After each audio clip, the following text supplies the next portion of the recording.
Hello dear student, स्वागत है आप सभी का बायो रूट्स में। आज हम डिस्कस करने वाले हैं क्लास 12th का चैप्टर जो कि इकोलॉजी यूनिट से बिलोंग करता है, जिसका नाम है बायोडाइवर्सिटी एंड कंजर्वेशन। तो with this hope that you all are doing well in your study, आज शुरू करते हैं अपना आज का ये video lecture. First of all, इससे पहले कि हम चैप्टर में आगे बढ़ें, मैं आपको कहना चाहूंगा कि आप अपनी एनसीईआरटी अपने पास में निकाल के रखें और जो डेटा हम इसके अंदर लेंगे, मैक्सिमम डेटा एनसीईआरटी से होगा। थोड़ा बहुत डेटा जो एनसीईआरटी के बाहर होगा उसको आप नोट डाउन कर सकते हैं, ताकि जो एनसीईआरटी का डेटा है वो अलॉन्ग विद जो एक्स्ट्रा थोड़ा बहुत बिल्कुल माइनर सा डेटा आपको दिया जाए वो आप याद कर सके, अपनी एनसीईआरटी में आप उसे मार्क कर सकें। ठीक है, तो सबसे पहले हम बात करते हैं अपने इस चैप्टर के नाम से। देखो, जो ये पहला शब्द है हमारा बायोडाइवर्सिटी, इसके अंदर आपको एनसीईआरटी के फर्स्ट पेज पे मिलेगा साइंटिस्ट का नाम एडवर्ड विल्सन। ये जो टर्म बायोडाइवर्सिटी है, इट इज गिवन बाय, हम लिखते हैं the term given by Edward Wilson.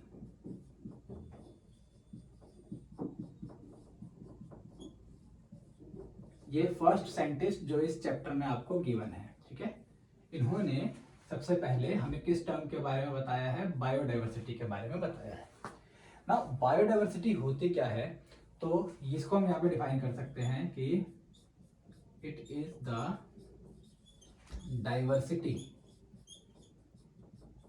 Eight all level of biological organisation.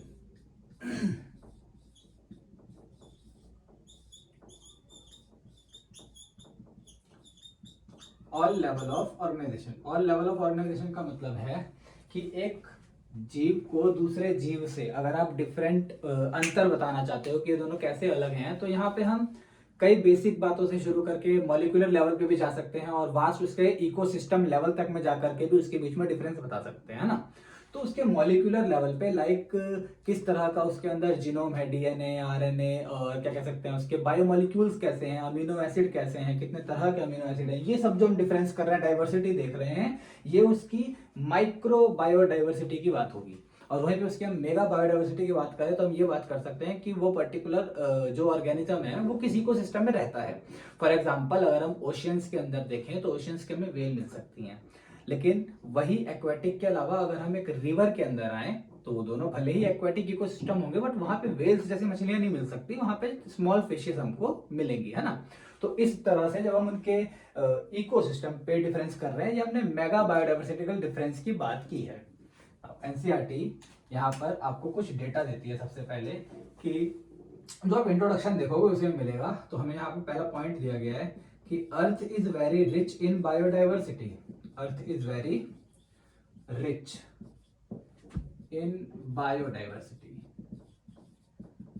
क्या अर्थ के अलावा कोई और भी ऐसा प्लेनेट है जहां पर बायोडाइवर्सिटी एग्जिस्ट करती है? तो जवाब है नहीं, जितना हमें पता है नहीं, क्योंकि जो बायोडाइवर्सिटी एग्जिस्ट करती है वो इकोसिस्टम में एग्जिस्ट करती है, और अभी तक का सबसे लार्जेस्ट इकोसिस्टम हमारा खुद का ग्लोब है, क्योंकि इकोसिस्टम के अंदर आपके बायोटिक और एबायोटिक दोनों कंपोनेंट होते हैं, और हमें अर्थ के अलावा और कहीं लाइफ के बारे में फिलहाल तो पता नहीं है। दैट इज वाई अर्थ जो है वो हमारा इकलौता इकोसिस्टम है जिसके बारे में हमें पता है। उसके अंदर और भी कई सारे इकोसिस्टम इंक्लूड है, वो अलग बात है। अर्थ की रिच बायोडाइवर्सिटी को सपोर्ट करने के लिए एनसीईआरटी ने एग्जांपल लिया कि अगर कोई बाहर से, दूसरे ग्रह से, प्लेनेट से हमारे पास कोई एलियन विजिट करता है तो वो अमेज हो जाएगा, देख करके हैरान हो जाएगा हमारी अर्थ की बायोडाइवर्सिटी, यहाँ पे कितने तरह का जीवन है। फॉर एग्जाम्पल, एनसीईआरटी आपको कहती है कि अर्थ पर एंट अगर आप ढूंढने जाओगे तो लगभग 20,000 स्पीशीज आपको मिल जाएंगी, सिर्फ एंट की 20,000 स्पीशीज।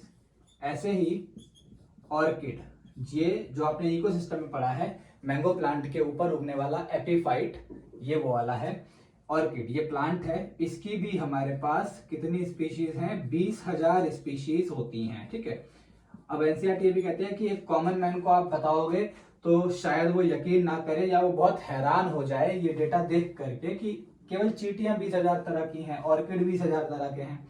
इसके अलावा यहाँ पे आपके सामने बात की गई होगी फिशिस की, कि जो अर्थ पे फिश की प्रजातियां हैं वो लगभग 28,000 हमारे पास स्पीशीज हैं, और इस 28,000 में से जो 3,000 हैं वो आप पढ़ोगे अमेज़न रेन फॉरेस्ट में।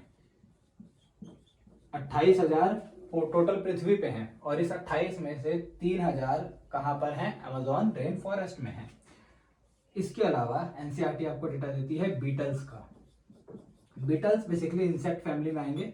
तो बीटल्स जो हैं इनकी आपके पास लगभग 3 लाख स्पीशीज है। कितनी स्पीशीज है इसकी? 3 लाख। तो ये कुछ डेटा है जो एनसीईआरटी देती है। इस डेटा को हम साथ साथ करते हुए चल रहे हैं ना। अगर हम बात करें कि टाइप्स ऑफ बायोडाइवर्सिटी या क्लासिफिकेशन अगर हम करने जाएं तो कौन कौन सी है, तो सबसे पहली बायोडाइवर्सिटी जो एनसीईआरटी बात करती है वो बताया गया है आपको जेनेटिक बायोडाइवर्सिटी। इसके बारे में हम बात करते हैं। सबसे पहली है जेनेटिक बायोडाइवर्सिटी। जब हम इस लेवल पर आकर के बायोडाइवर्सिटी को देख रहे हैं तो सीधी सी बात है, हम यहाँ पर उनके डीएनए के बीच में जो डिफरेंस है उसकी बात कर रहे हैं। एक जीव कभी भी दूसरे जीव से 100% सिमिलर नहीं होता है क्योंकि अगर हम बात करते हैं इस जेनेटिक बायोडाइवर्सिटी में, तो देखो जैसे आपने ह्यूमन जीनोम प्रोजेक्ट में पढ़ रखा है कि लगभग 99% डीएनए तो ह्यूमंस में भी सेम होता है। कोई भी एक ह्यूमन दूसरे ह्यूमन से 99% डीएनए एग्जैक्टली सेम लेके चल रहा है, क्योंकि जैसा कि एक पर्सन में पेप्सिन का जो एंजाइम होगा दूसरे में भी लगभग सेम ही होगा, कोई खास उसके अंदर वेरिएशन नहीं आने वाले हैं, है ना। लेकिन जो बचा हुआ 1% है, केवल उसी के अंदर का डिफरेंस है जिसकी वजह से इतने अलग अलग तरह के कलर और आपको वेट और हाइट या जो भी आपको ब्लड ग्रुप वगैरह दिखाई दे रहा है वो बन पाते हैं। तो जेनेटिक डाइवर्सिटी को एक्सप्लेन कैसे करते हैं पहले ये समझते हैं। देखो इसको हम लिख सकते हैं, इट इज द डिफरेंस या different, it is the difference between the gene या डीएनए ऑफ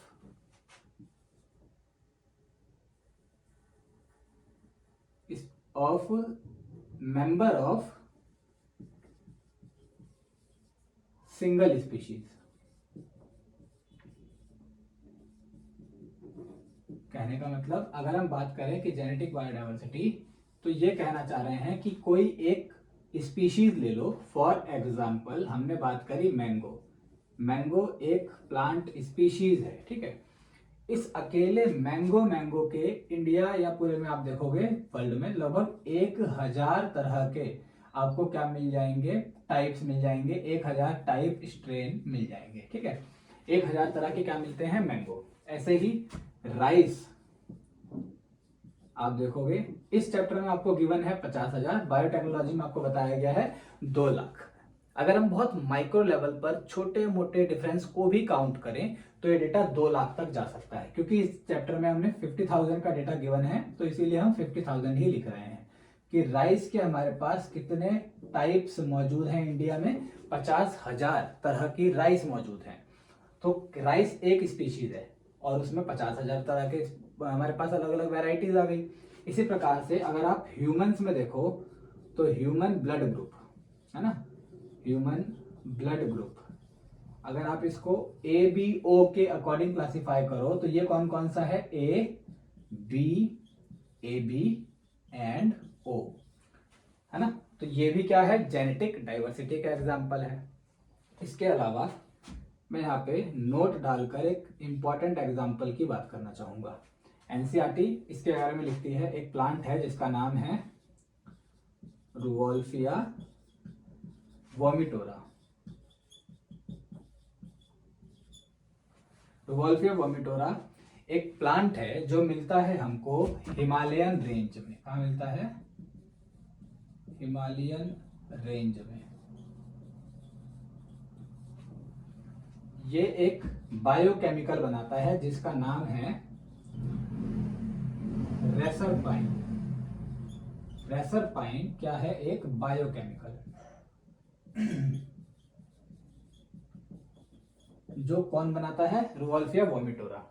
और ये केमिकल रेसरपाइन यूज होता है कई सारी बीमारियों के इलाज में। फॉर एग्जांपल जैसे कि इंटेस्टाइनल डिसऑर्डर, स्टमक और इंटेस्टाइन के डिसऑर्डर में यूज हो सकता है। फिर इसके अलावा हाइपरटेंशन, जो बीपी की बीमारी होती है, ब्लड प्रेशर बढ़ा रहता है उसके लिए।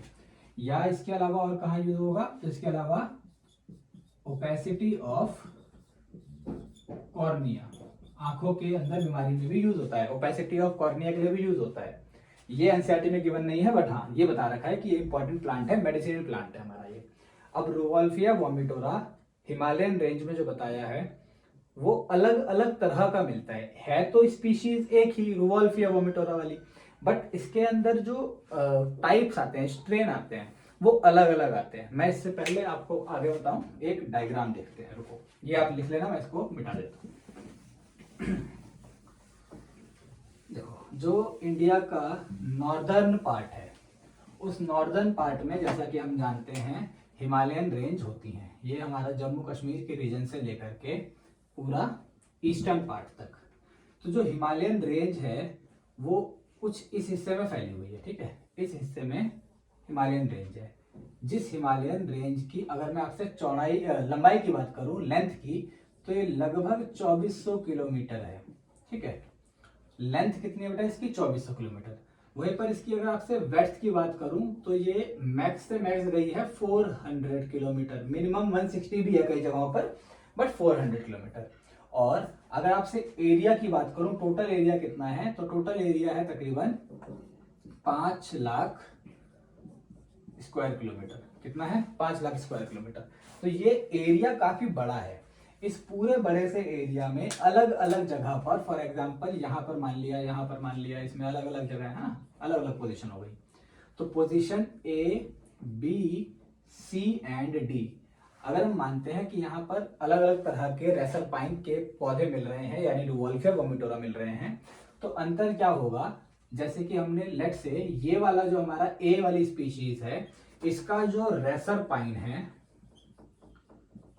वो बहुत अच्छा है, वेरी गुड क्वालिटी का है, ठीक है, वेरी गुड क्वालिटी का। अब ये गुड क्वालिटी का मतलब क्या है? गुड क्वालिटी का मतलब कि ये बहुत थोड़ा सा यूज करने पर बहुत अच्छा इफेक्ट दिखाई देता है, यानी कि ये कॉन्सेंट्रेटेड है,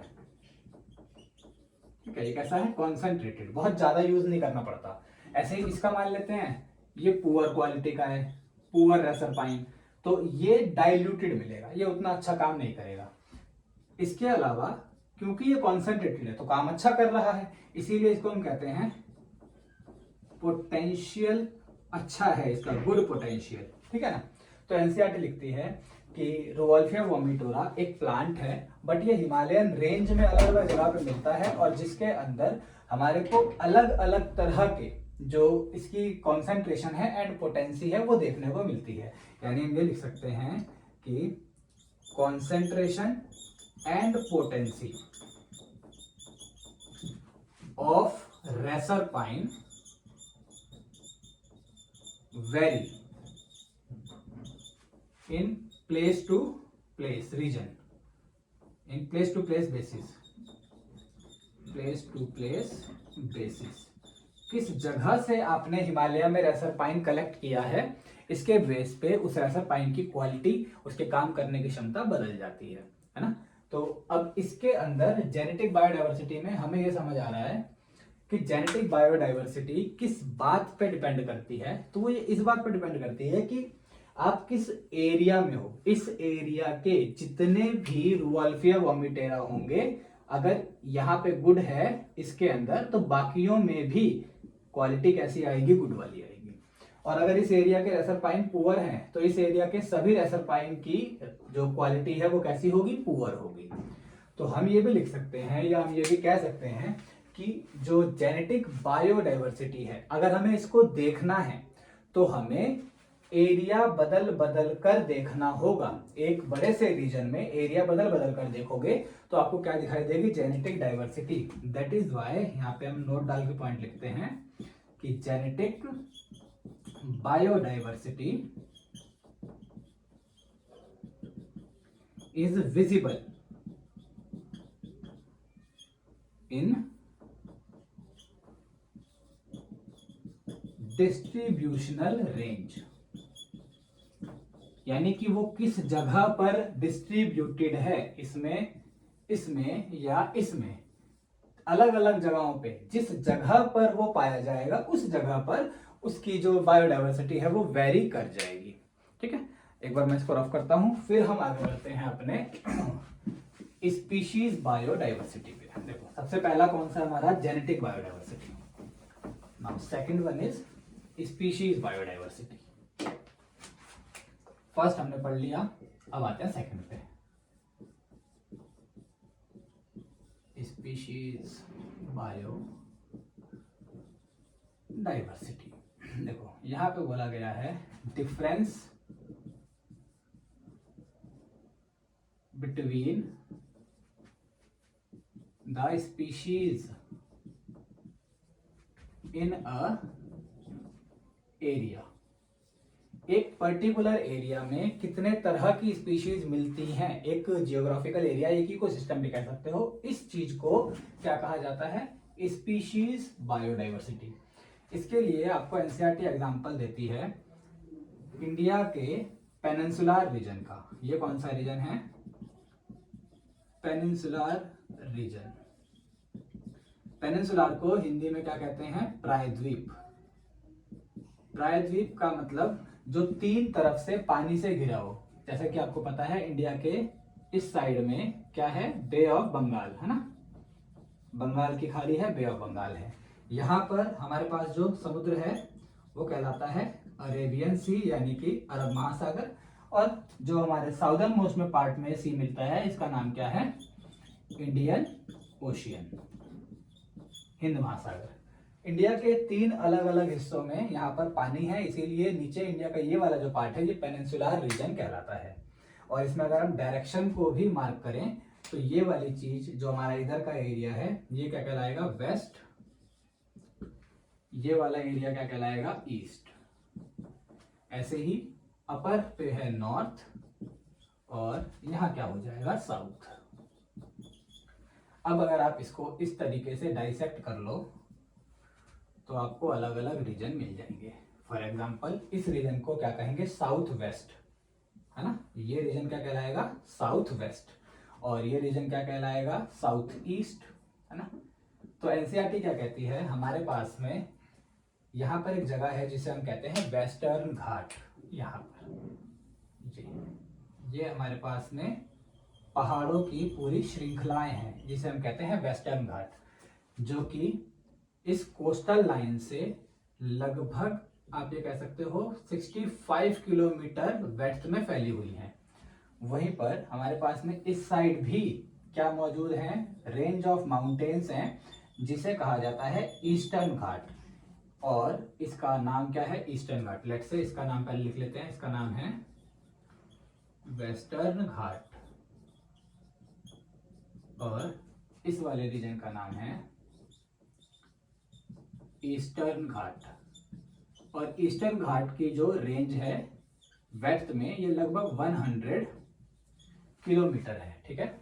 और एक और चीज, अगेन ये थोड़ा सा एक्स्ट्रा डेटा दे रहा हूं मैं आपको। ये वाला जो कोस्टल लाइन है इंडिया की, ये कोस्टल लाइन लगभग आपके 7500 किलोमीटर के आसपास है। खैर हम उस बात में नहीं जाते हैं, हम यहाँ बात करते हैं इंडिया के पेनिनसुला वाले हिस्से के साउथ वेस्ट वाले हिस्से में क्या पाया जाता है, वेस्टर्न घाट। और इंडिया के पेनिनसुला के साउथ ईस्ट वाले हिस्से में क्या पाई जाती हैं, ईस्टर्न घाट। एनसीईआरटी कहती है कि इंडिया का जो वेस्टर्न घाट है यहाँ पर एम्फीबियन की संख्या ज्यादा होती है, किसकी तुलना में, ईस्टर्न घाट की तुलना में। तो मैं यहाँ पे लिखता हूं पॉइंट डाल के, एग्जाम्पल है ये हमारा, this is example that western Ghat have more species biodiversity, more species biodiversity of amphibians। सबकी बात नहीं हो रही है, केवल एम्फीबियन की बात हो रही है। देन ईस्टर्न घाट, ईस्टर्न घाट में ज्यादा मिलते हैं इस जगह पे, वेस्टर्न घाट में ज्यादा मिलते हैं। ऐसा क्यों, तो इसका कारण है मोर रेनफॉल।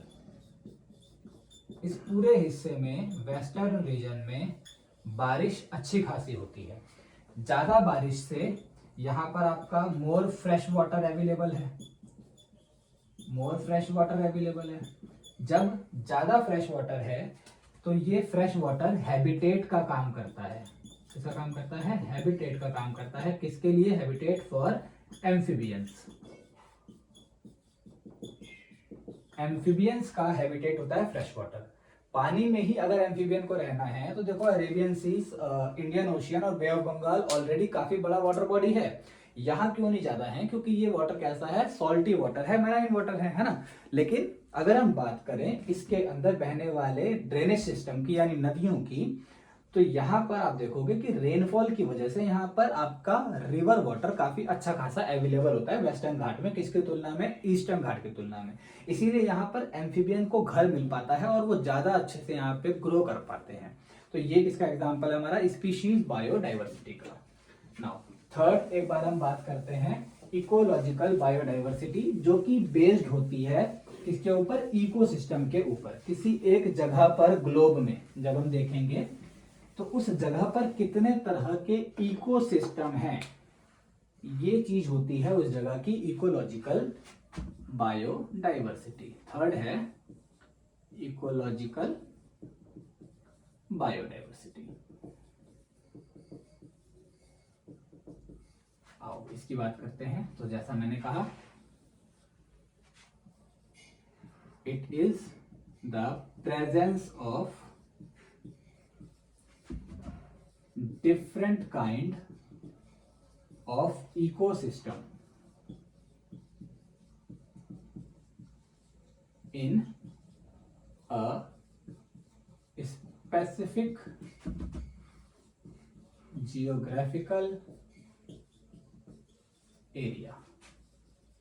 अर्थ के ऊपर किसी एक पर्टिकुलर जगह पर कितने तरह के इकोसिस्टम है, ये चीज क्या है? वहां की इकोलॉजिकल बायोडाइवर्सिटी। अगेन एनसीईआरटी का इसमें एग्जाम्पल दिया हुआ है कि India have more ecological diversity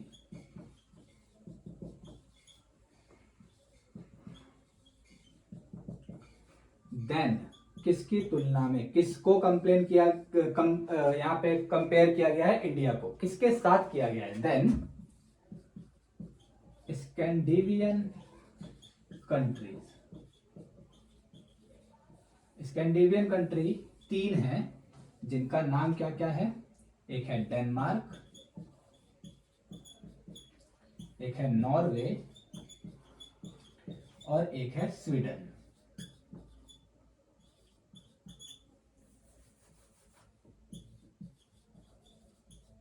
तीन कंट्री हैं। इन्हें स्कैंडिनेवियन क्यों कहते हैं? क्योंकि स्कैंडिनेवियन एक लैंग्वेज है। स्कैंडिनेवियन क्या है? एक भाषा है। इस भाषा को बोलने वाली कंट्रीज क्या कहलाएंगी? Scandinavian country. अर्थ में ये हुआ इक्वेटर, लैटिट्यूड जो 0 डिग्री पे है ना, और यूरोपियन रीजन में यहाँ कहीं काफी ऊपर, जो कि लगभग टेम्परेट हिस्से में आता है। टेम्परेट हिस्से कैसे होते हैं? कोल्ड रीजन, ठंड वाली जगहों पे। यहाँ पर आती हैं तीनों कंट्री। कौन कौन सी? डेनमार्क, नॉर्वे और कौन सी? स्वीडन। क्योंकि ये जगह ग्लोब पे ऐसी जगह है जहां पर ठंडा रीजन होता है, इसीलिए यहाँ अलग अलग तरह के इकोसिस्टम नहीं मिलेंगे। अगर आप सोचोगे कि यहाँ पर आपको डेजर्ट मिल जाए, नहीं मिलेगा। बर्फ का डेजर्ट मिल सकता है पर रेतीला डेजर्ट नहीं मिलेगा। अगर आप सोचोगे यहाँ पे आपको रिवर सिस्टम, ड्रेनेज सिस्टम अच्छा मिल जाए इंडिया की तरह, नहीं मिलेगा। यहाँ पे आपको किसी फॉरेस्ट को ढूंढने जाओगे अगेन, उतने रिच फॉरेस्ट आपको दिखाई नहीं देंगे, क्योंकि फॉरेस्ट मैक्सिममली आपके जो रिच फॉरेस्ट आते हैं वो ट्रॉपिकल रीजन में लाई करते हैं, ठीक है। लेकिन अगर हम इंडिया की बात करें तो इंडिया के पास में बहुत सारे इकोसिस्टम हैं। जैसे कि इंडिया के इकोसिस्टम की एग्जांपल्स अगर हम देखें तो राजस्थान में इंडिया के पास में डेजर्ट भी है, वहीं पे इंडिया के पास में आप जाओगे तो कोल्ड रीजन भी तो है ना। ये बहुत गर्म है, एक्सट्रीम कोल्ड, ये एक्सट्रीम सर्दी वाला रीजन है। इसी के अलावा रेन फॉरेस्ट, पूरे के पूरे रेन फॉरेस्ट मिल जाएंगे आपको। आपको यहाँ पे मिलेंगे मैंग्रोव्स। मैंग्रोव्स क्या होते हैं? जब कोई नदी बह रही है, रिवर है, वो रिवर ओशियन से मिलने वाली होती है।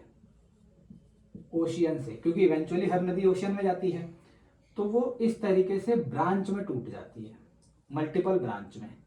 इस ब्रांच को बेटा कहते हैं, जो ब्रांच है ना नदी की, इसे कहते हैं डेल्टा।